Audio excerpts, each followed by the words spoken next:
Hi friends, ఇవాళ నేను చారు ఎలా పెట్టాలో చెప్తాను. ముందుగా ప్యాన్ పెట్టుకుని వేసుకోవాలి.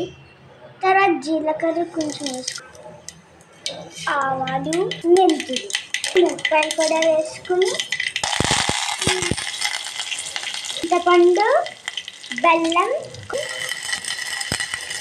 ఇంట్లో వేసుకునే చారు పొడితో వేసుకుంటాను. వాటర్ యాడ్ చేసి ఉప్పు, పసుపు కూడా యాడ్ చేసుకొని బాగా ఉడికించుకోవాలి.